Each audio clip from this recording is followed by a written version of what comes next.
All right, red eye. All right, so we got stuff up here and a blank piece of paper for the handout. Just a lot of things to consider in this. I guess the second part of what we might consider a Hanukkah lesson. We talked a little bit about Hanukkah last week. That we come to this time of the year, and more than oil and nice food and all this time, it's a time to really consider our dedication and where we're at as far as that goes. So tonight we're going to kind of take a walk through the Torah from beginning all the way to the end, and take a look at some concepts, ask some questions really about what our responsibility is to our Elohim, and what is the commandment to be fruitful and to multiply in light of Hanukkah, no pun intended. So, all right, let's talk to our Elohim and we'll take a look. Father, thank you for this opportunity to study your word. We ask that you will open our eyes, open our ears, and open our hearts, so we can see, hear, and understand what your word tells us. And we thank you for it in the name of Yahushua. Amen. All right, so we started off with Bereshit 1:28. And Bereshit 1:28, okay, Elohim has just created humankind. And he tells them something. And it says, and Elohim blessed them, and Elohim said to them, be fruitful and multiply, and replenish the earth, and subdue it, and have dominion over the fish of the sea, and over the fowl of the air, and over every living thing that moves upon the earth. So there's the first commandment given to humankind. Be fruitful and multiply, and replenish the earth, and have dominion. Okay? The word used here is zera. It means make your life productive, and basically fill the world with good things, with productivity, with balance. Zera. Z-E-R-A. Or, well, we'll go with that one. Okay. Now, chapter 2, we have the creation of the Adam, and then we have Ish and Isha, and they're placed within the garden. Now, within Elohim, we find that in this particular chapter, there's no commandment given. That's given in the first commandment, or in the first chapter, so that we understand that it's an established commandment. In the garden, he was responsible for taking care of the garden, taking care of naming the animals, eating from the right tree, and staying away from the wrong tree.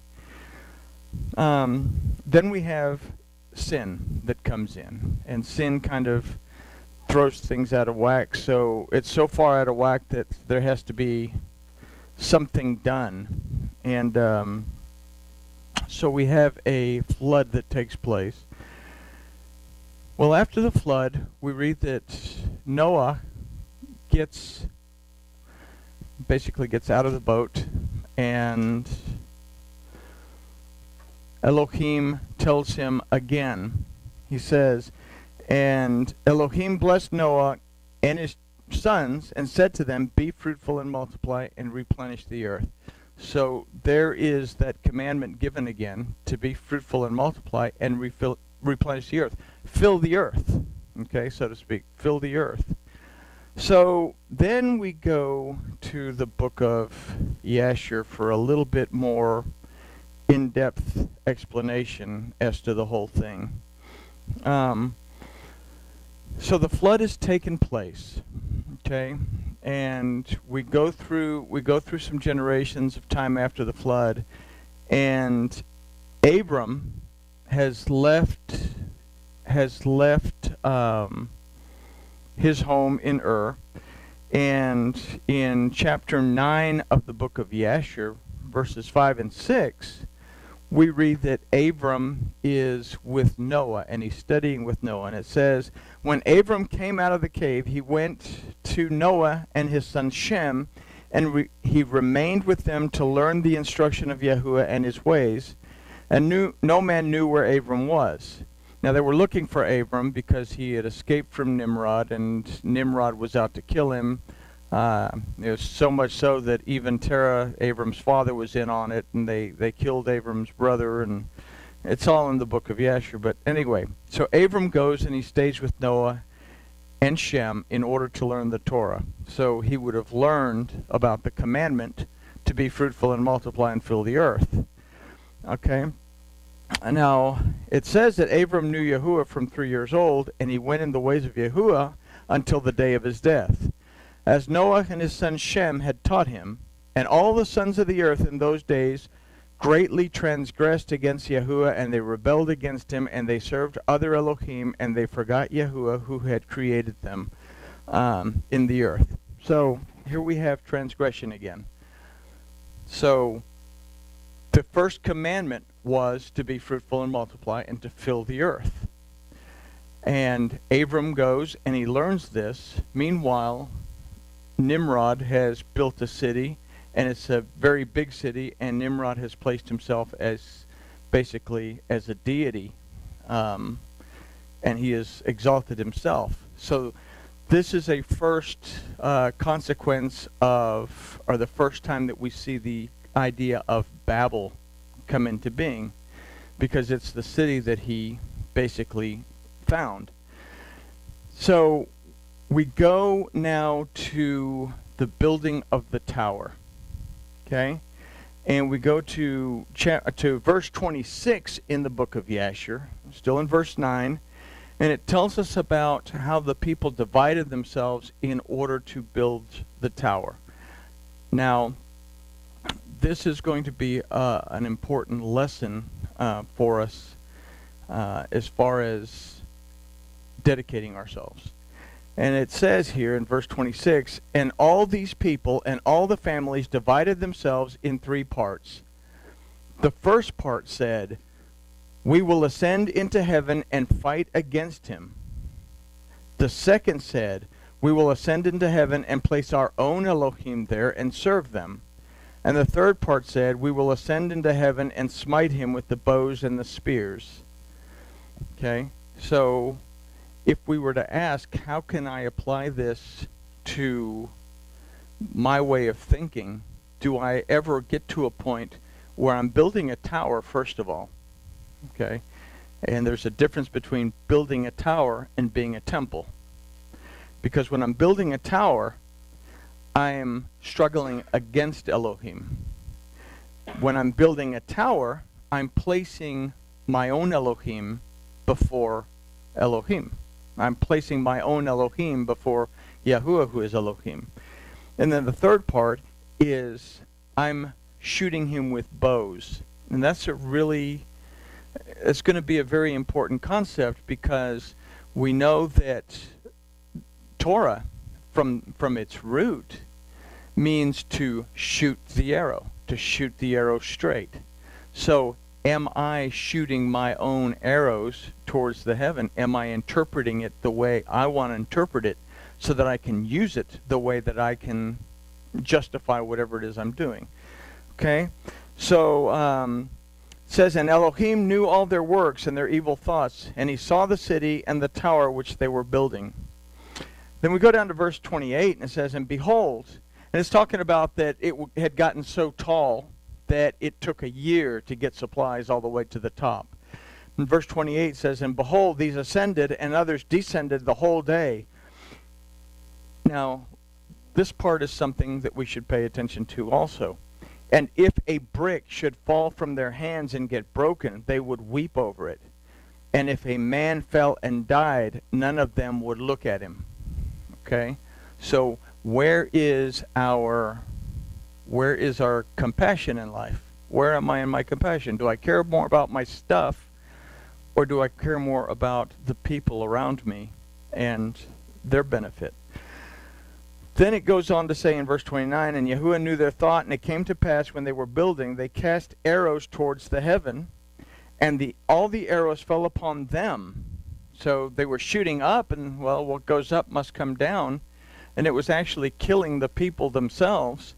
But when they saw it, they said to each other, surely we have slain all those that are in heaven.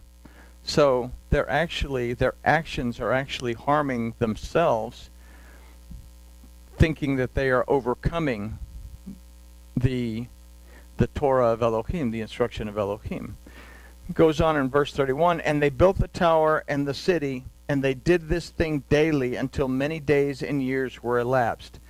And in that verse, we can think to ourselves, how long, how often do I get into this type of thinking, taking these types of action? How much time have I wasted in this? And do I waste time when I'm in this type of mode? Because we all get into exactly this type of train of thought.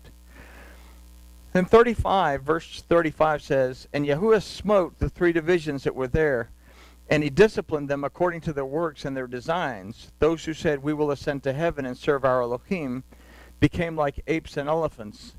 And those who said, we will smite the heavens with arrows, Yahuwah killed them, one man through the hand of his neighbor. So, do we think of the thought as Yahuwah actually killing them? Because then he would be going contrary to what his commandment will be. But the thought of him allowing free will to take place where one person doesn't agree with another person's ideologies or philosophies or religions or whatever, and they begin to kill each other because they see things from different points of view. And those that ascended into heaven to fight against Yahuwah, he scattered them throughout the earth. And those who were left among them, when they knew and understood the evil which was coming upon them, they forsook the building, and they also became scattered upon the face of the whole earth. Then go down in verse 39, and many of the sons of men died in that tower, a people without number. So, in between that, it talks about Yahuwah saying, we're going to confuse the language, and we're going to, and it got to where they couldn't communicate. The guy would ask for nails, and they'd bring him mortar, and it got to be a confusion in that. But the sons of men, and many of the sons of men died in that tower, a people without number. So, what kind of damage do we do to our very spiritual being, to our soul, when we spend more time trying to build a tower than spend more time trying to be in the temple? Now, I brought this in because I wanted us to understand what was the first commandment given in the Torah. Be fruitful and multiply and fill the earth. Not only building the tower, but building the tower, they all stayed in one place. So it was a violation of that commandment. They were not going about to fill the earth.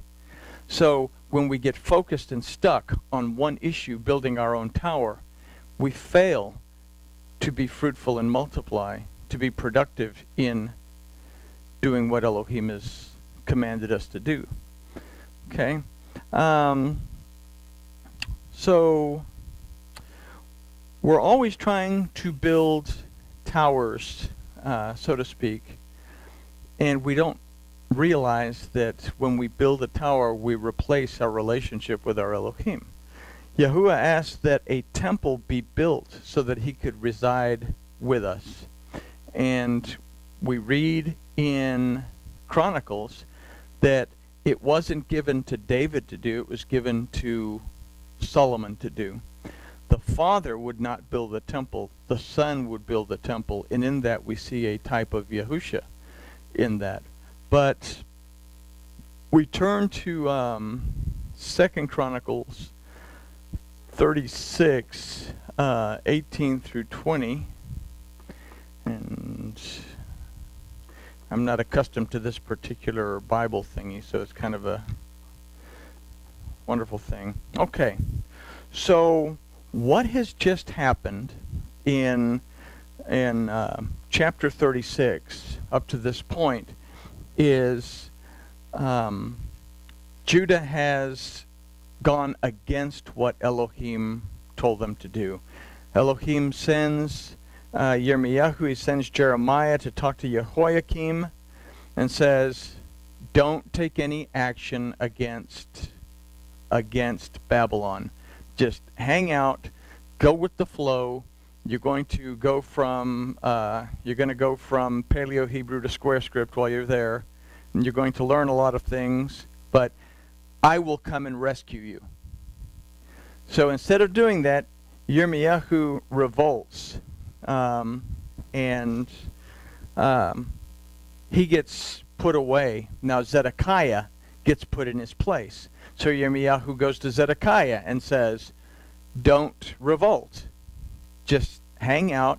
You're going to be okay, and Elohim will come and rescue you. Well, Zedekiah doesn't listen either, and Zedekiah revolts. And as a result, Zedekiah's sons are killed in front of him, and Zedekiah's eyes are put out. And then, basically, Nebuchadnezzar comes and he destroys Jerusalem. He destroys the temple. And in verse 36, or in chapter 36, verse 18, we get the results of what it was for this disobedience to take place. And it says, and all the vessels of the house of Elohim, great and small, and the treasures of the house of Yahuwah, and the treasures of the king and of his princes, all these were brought to Babel. Okay? So where did we start from? We started from Babylon to start with. Okay?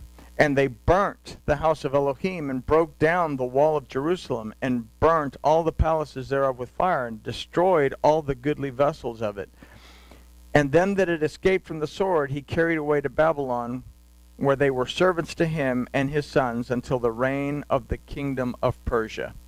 And we know that when Koresh came into being, when Cyrus came, that things changed, and he told Ezra and Nehemiah, go back to Jerusalem, rebuild the city, rebuild the temple. So here now we have Nebuchadnezzar has just destroyed the temple. Okay, the king of Babylon has destroyed the temple because of what? Because of disobedience. Okay?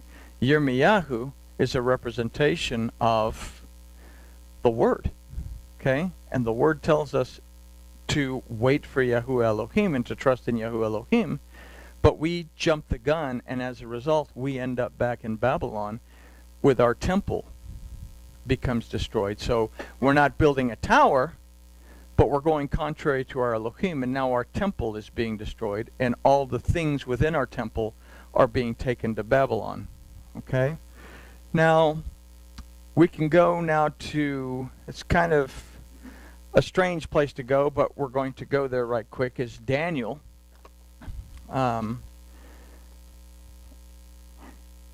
Chapter 3, verse 1 and verse 5.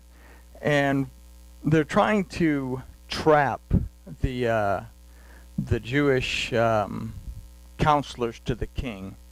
And one of the ways to do that is saying that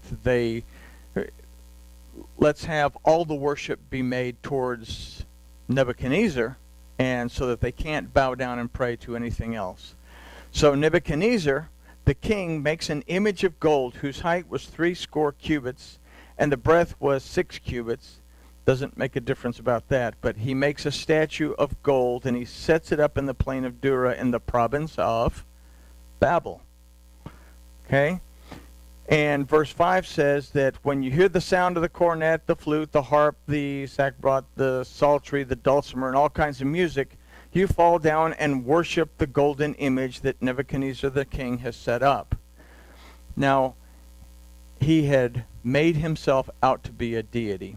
In fact, in Isaiah, right before what we're going to look at in Isaiah, he actually states that he is the light, and that he is the bright and morning star, and that he is basically the deity of all humankind. Okay? So, do we set up deities that replace our worship of Elohim? Or do we set up deities that replace our relationship with Elohim? Or do we have deities that push the thought of our Elohim out of our mind until we've taken care of whatever that deity may be? Where is our worship? As far as, when I say worship, you use worship and communication. Go side by side. Where is our communication with our Elohim? Do I believe that Yahuwah Elohim exists? So this takes us to Isaiah 14, the very popular Lucifer is the devil thing. That's not what it says. We've read earlier in Isaiah, and I can't remember exactly where, but we just saw it in Daniel, that Nebuchadnezzar has set himself up as a king. And he's even gone as far as to state that he's the morning star, that the sun rises with him, the moon rises with him. He's everything. He's all that and 2 bags of potato chips. So here is what Elohim has to say to Nebuchadnezzar. And he's speaking to Nebuchadnezzar. He's not speaking to some angelic form named that is Lucifer. In fact, the word Lucifer doesn't appear in the Bible. The word is Hallel, that literally means the morning star. The word for morning star in Greek or Latin, I think it's Greek, is Lucifer. And it's Latin. It's in Latin. And when King James went to translate their version into English, they didn't bother to go back into the Hebrew. They simply took the Latin translation out of the Douay-Rheims Catholic version, and so we end up with, "Oh, Lucifer, how have you fallen?" instead of understanding it as the morning star that's fallen. And this is a very important thing, that if we don't understand this, we don't understand that Nebuchadnezzar, the king of Babylon, okay, because Babylon plays a role all the way from the beginning all the way to the end. If we don't understand that, then we're going to miss the importance of this verse where Elohim is talking to Nebuchadnezzar and says, "Your pomp is brought down to Sheol, and the noise of your vials. The worm is spread under you, and the worms cover you. How you are fallen from heaven, O Hallel, O morning star, son of the howling morning. How are you cut down to the ground, which did weaken the nations?" Babylon was the greatest empire in the world. They had done a lot of damage to the nations around them. "For you have said in your heart, I will ascend into heaven. I will exalt my throne above the stars of Elohim." This is exactly what Nebuchadnezzar had said. "I will sit also upon the mount of assembly in the sides of the north. I will ascend above the heights of the clouds. I will be like El Elyon. I will be like the most mighty being, the highest mighty being." Okay?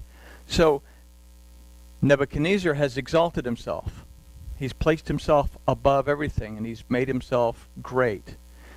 We look at that today in the different religious ideas in what's called Babylon. Revelation is going to talk about Babylon the Great, which is the false religious ideas that go contrary to Elohim, that we submit ourselves to. So I wanted to bring that out because it's an important thing, that do we put deities above our Elohim? Do we allow Babylon to interfere with that relationship that we have? With that in mind, now we can go to Maccabees. Be First Maccabees 4. We kind of looked at all of these verses last week real fast, but the scenario here in Maccabees chapter 4 is that they have just retaken Jerusalem, and they've come to the temple, and they find it totally and completely in disarray. It's totally destroyed. It's a mess. The weeds are growing. They haven't mowed the grass and all this other stuff. So they come, they find the altar profaned, the gates burned up, shrubs growing in the courts like a forest, or in one of the mountains. The priest's chambers are pulled down. So they rent their clothes, and they made great lamentation and cast ashes upon their head. They fell down flat to the ground upon their faces and blew an alarm with the shofars and cried towards heaven. And Yahuwah appointed certain men. He chose priests of blameless conversion, or of blameless conversation, such as had pleasure in the Torah. Now, here's what we need to pay attention to, because it's going to be very important.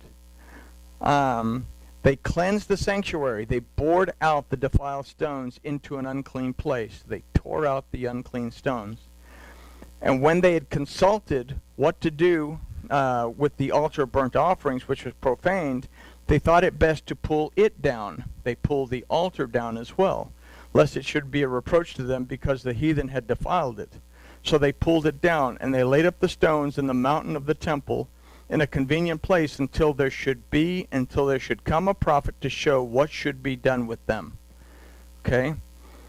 And go on. They took whole stones according to the Torah and built a new altar according to the former, and made up a sanctuary and the things that were within the temple, and they set apart the courts. Okay.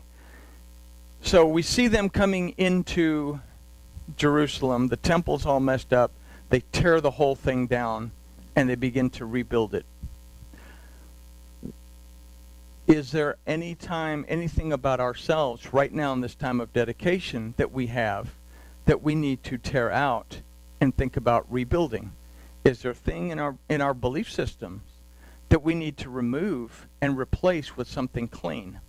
Okay? And this particular set of verses is going to be very important as we move on to Matthew chapter 24. Chapter 24, and that's our Bible.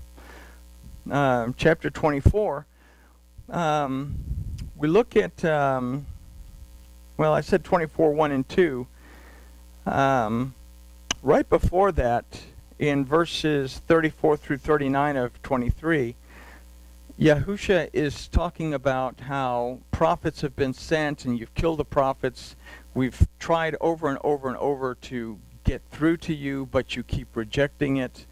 Now in verse 24, he's with his Talmudim at the temple, and the Talmudim come to him to show him the great buildings of the temple, and Yahusha says to them, See you not all these things? Truly I say to you, there shall not be one left here, one stone upon another that shall not be thrown down. Okay? He's also made another comment in Matthew that these wonderful temples, this wonderful building, I can tear it down and rebuild it in 3 days. Now he's talking about himself. And we look at this, he's also talking about himself, but he's also giving us an instruction within this, is that the temple has to be torn down so that there's not one stone left on top of another. If we are living in a defiled temple, then we need to be willing to do what the Maccabees did and tear it down so that there's nothing about us that's defiled, and then build it up. The 3 days that he's talking about are those 3 days of Pesach. But we understand that those 3 days of Pesach the first one was the Passover, where death passes over. The second was the unleavened bread, where we removed the leaven from our lives. And the third was the presentation of the first fruits, where he resurrected. Are we able to remove those stones and then in those 3 days offer up the right type of sacrifice to our Elohim, remove the leaven from our lives, and then offer him the right kind of fruit? Matthew 26, he's been arrested, and he's on trial, and they crucify him. Okay, I kind of got this out of shape, but they crucify him. Okay, and then they're going by and they're passing by and they're saying, "You that destroyed the temple, you can build it up in 3 days. Save yourself." Okay, so they're kind of pushing on Yahusha. They're picking at him. Okay, now let's understand what Yahusha's just gone through. Okay, we talk about the crucifixion, the removing of the stones, the tearing down of the temple. Yahusha is an example of what we need to do to remove that carnal self from our lives. But we don't have to go through what he went through. You know, we talk about, you know, just the nailing in the wrist that go through in between two bones that press on a nerve. The nails are square, and if the wrist turns in either way, it pushes on the nerve that causes